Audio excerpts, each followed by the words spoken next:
O peso do silêncio no salão azul.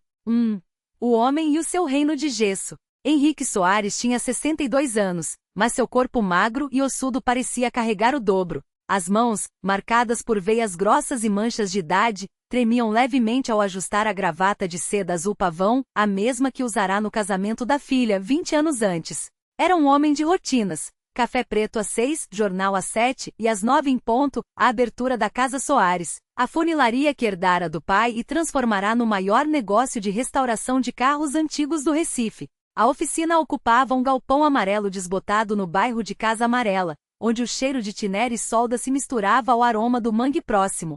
Henrique gostava daquele lugar. Ali, entre chapas de aço e motores desmontados, ele se sentia dono de algo tangível, ao contrário da vida familiar, que há anos escorria entre seus dedos como areia. Sua filha, Marina, casara-se aos 22 com Davi, o engenheiro de olhos claros e sorrisos fáceis. Henrique nunca gostara dele, achava-o superficial, um daqueles homens que falavam demais e faziam de menos. Mas engolira o orgulho quando o primeiro neto, Pedro, nasceu. O menino, agora com 7 anos, era sua sombra nos fins de semana. Sentava-se no balcão da oficina, observando o avô lixar imperfeições de um Fusca 1968, enquanto Henrique lhe ensinava que um carro bem restaurado é como uma pessoa. Por fora, brilha, por dentro não pode ter ferrugem. Era domingo, dia do batizado de Pedro, adiado 2 vezes por causa da pandemia. Henrique passará a manhã ajustando os últimos detalhes do salão que alugara, um espaço amplo com paredes azul claras e lustres de cristal que Marina insistira em decorar com balões brancos e mesas de doces em formato de carros. Para combinar com você, pai, ela dissera rindo. Ele não rira. Henrique não ria há muito tempo. 2. O anúncio que não era seu. O salão estava cheio quando Henrique viu Lúcia, sua nora, entrar pela porta dos fundos. Ela usava um vestido verde musgo que realçava a barriga, uma barriga que aos olhos de Henrique parecia maior do que deveria para 5 meses. Você está radiante, mentiu ele, beijando seu rosto. Lúcia sorriu, mas seus olhos, castanho escuros, desviaram-se rápido. Henrique conhecia aquele olhar. Era o mesmo que Marina tinha quando escondia algo. O Davi não veio? Perguntou, procurando o genro entre os convidados. Ele teve que resolver umas coisas no trabalho.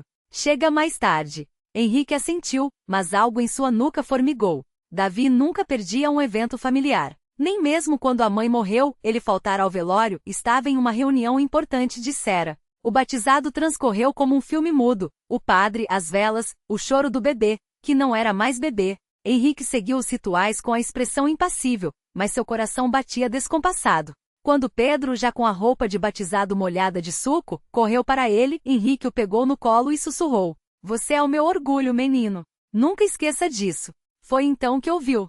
2 primos de Marina, Tiago e Rafael, riam perto do buffet. Henrique não queria ouvir, mas as palavras voaram até ele como facas. Ela tá grávida mesmo, cara. O Davi não aguenta mais, disse que não é dele. Mas como ela esconde isso? O velho Henrique deve estar cego. Cego ou surdo.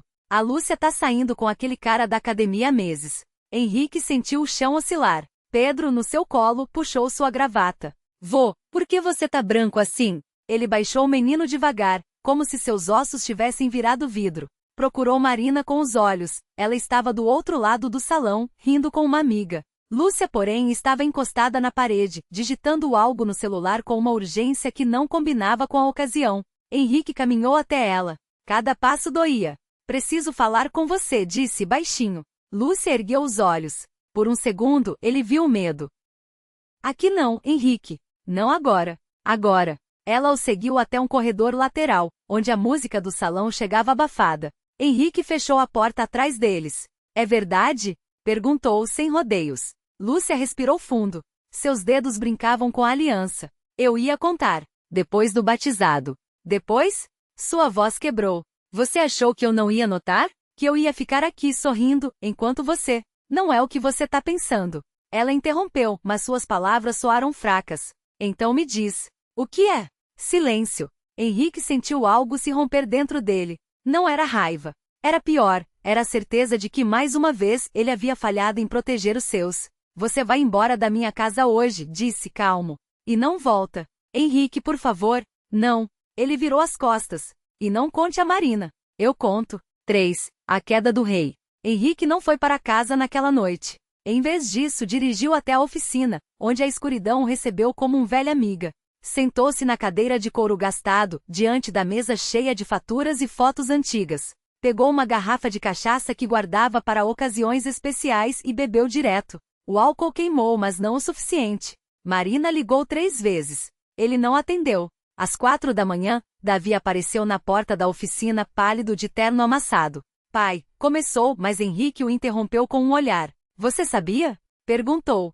Davi engoliu em seco. Eu suspeitava. Mas a Lúcia jurou que não era nada. E você acreditou. Henrique riu, um som seco. Você é mais idiota do que eu pensava. O que você vai fazer? Davi perguntou, a voz trêmula. Henrique olhou para as mãos. Elas não tremiam mais. Vou contar a Marina. Pausa. E depois vou vender a funilaria.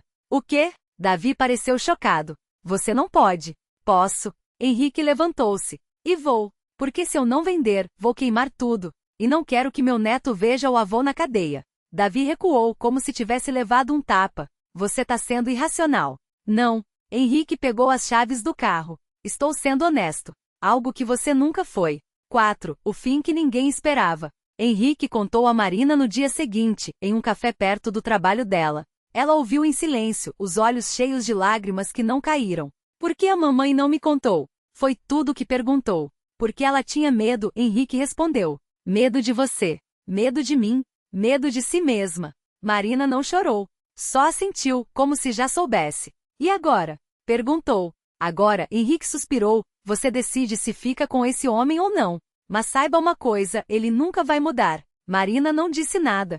E Henrique não insistiu. 2 semanas depois, ele vendeu a Casa Soares para um grupo de investidores de São Paulo. O dinheiro foi suficiente para comprar um apartamento pequeno em Boa Viagem, onde se mudaria sozinho. Pedro chorou quando soube. Mas você prometeu que ia me ensinar a dirigir o Fusca. Protestou o menino. Henrique ajoelhou-se na frente dele. Eu vou sim.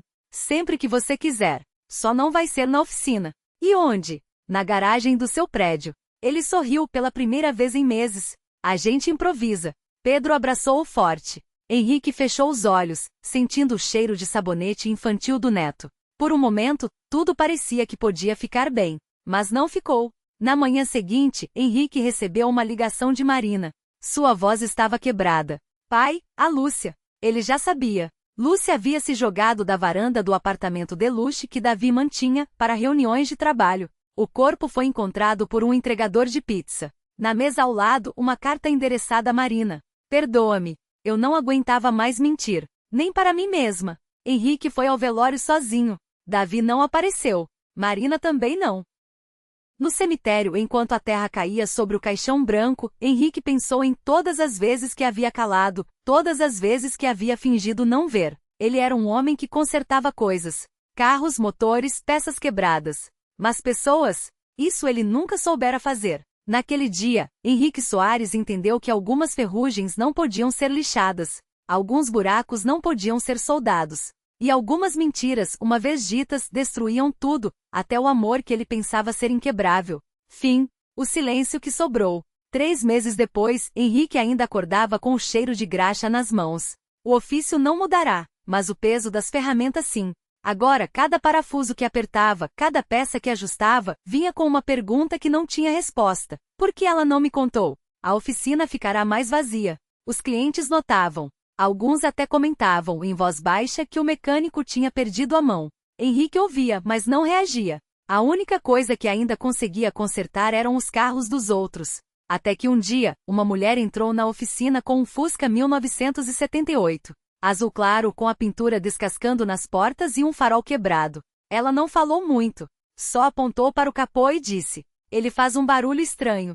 Parece que vai desmontar. Henrique baixou a cabeça, passou a mão pelo motor ainda quente. O ruído vinha do alternador. Algo simples. Algo que ele poderia resolver em menos de 1 hora. Deixa aqui. Amanhã tá pronto. Respondeu, sem olhar para ela. A mulher, que se chamou Lúcia, assentiu. Mas, antes de sair, deixou algo sobre o balcão. Um envelope pardo sem remetente. Dentro, uma foto. Era Marina, sentada em um banco de praça, com um sorvete derretendo na mão. Ao lado dela, uma criança de uns 5 anos, de cabelos cacheados como os dela. No verso, uma data, 2 anos atrás. Henrique segurou a imagem até os dedos doerem. Não havia nome no envelope, nenhuma explicação. Só aquele pedaço de passado que ele nunca soube que existira. Naquela noite, ele não dormiu. Em vez disso, pegou o Fusca, dirigiu até o endereço que Lúcia havia anotado no recibo, um sobrado amarelado no bairro de Vila Madalena. Não tinha plano. Não tinha palavras. Só uma pergunta queimando a garganta. Lúcia abriu a porta antes que ele batesse. Vestia um roupão surrado e segurou um copo de café como se fosse um escudo. Sabia que você viria. Disse sem surpresa. Quem é essa criança? Henrique não conseguia disfarçar o tremor na voz. Ela suspirou, afastou-se para deixá-lo entrar. Dentro, o cheiro de café queimado misturava-se ao de tinta fresca. As paredes estavam cobertas de quadros, retratos de pessoas que ele não conhecia. Chama-se Miguel. Lúcia apontou para uma foto emoldurada sobre a mesa. Filho da Marina. E do Davi. Henrique sentou-se no sofá como se suas pernas tivessem desistido. Filho. A palavra ecoava surda dentro dele. Ela me pediu para não contar. Lúcia cruzou os braços. Davi também não sabia. Marina descobriu a gravidez depois que ele começou a bem. Você sabe como ele era. Ela tinha medo que ele tirasse o menino dela. Ou pior, que usasse a criança como moeda. Henrique fechou os olhos. Lembrou do apartamento de luxo, das reuniões de trabalho, das noites em que Marina chegava em casa com os olhos vermelhos e dizia que era alergia. Por que ela não me contou? Repetiu, dessa vez para si mesmo. Lúcia ri sem alegria. Porque você também mentia, Henrique. Todo dia, quando fingia não ver, ele não teve como negar. Na manhã seguinte, Henrique devolveu o Fusca. Consertado, engraxado com os faróis novos. Lúcia pagou em dinheiro sem troco. Antes de ir embora, ela lhe entregou um papel dobrado. Endereço de onde o Miguel está. Se quiser saber mais, vá até lá. Mas não espere nada bom. Henrique não abriu o papel na hora. Só quando chegou na oficina, sozinho de novo, é que desdobrou o endereço. Lar Santa Clara, um orfanato em Perus. Ele não foi no mesmo dia, nem na semana seguinte. Mas uma noite depois de 3 cervejas e um silêncio que doía mais que qualquer ferramenta enferrujada, Henrique pegou o ônibus até o local. A diretora, uma mulher de óculos grossos e voz firme, o recebeu com desconfiança. Não somos um zoológico, senhor. As crianças não são atração. Procuro o Miguel. Filho da Marina Oliveira. O rosto da diretora mudou. Não por surpresa, mas por algo parecido com pena. Miguel foi adotado há um mês. Ela hesitou. Por um casal de Curitiba. Henrique sentou-se na cadeira de plástico, as mãos geladas. E a Marina? Ela sabia. A diretora balançou a cabeça. Ela assinou os papéis antes do que aconteceu. Disse que era o melhor para ele. Henrique não chorou. Não gritou. Só ficou ali, olhando para as paredes pintadas com desenhos infantis, pensando em como o mundo seguia girando, mesmo quando tudo dentro da gente parava. No caminho de volta, ele passou pela praça onde Marina estava na foto. O banco ainda estava lá. Henrique sentou-se, comprou um sorvete de baunilha na barraca ao lado. Deixou derreter na mão, como na imagem. Foi então que viu Davi. Ele estava do outro lado da praça, com um terno caro e uma pasta de couro. Não parecia abalado. Não parecia nada. Só um homem ocupando espaço. Henrique não se levantou. Não gritou. Só ficou ali observando até que Davi, como se sentisse o peso do olhar, virou-se. Por um segundo, os dois se encraram. Não houve ódio. Não houve perdão. Só o reconhecimento mútuo de que, no fim, ambos tinham falhado da mesma maneira, calando. Davi foi embora primeiro. Henrique ficou. Terminou o sorvete, jogou o palito no lixo. E pela primeira vez em meses não se sentiu quebrado. Só vazio. E talvez pensou, esse fosse o primeiro passo para consertar algo. Não os outros. Não o passado. Mas a si mesmo.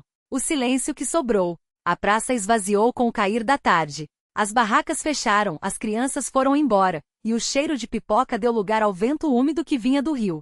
Henrique ficou mais um pouco, os dedos ainda pegajosos do sorvete, a mente em um lugar que não era nem o passado nem o presente, mas uma espécie de limbo onde as coisas não doíam tanto.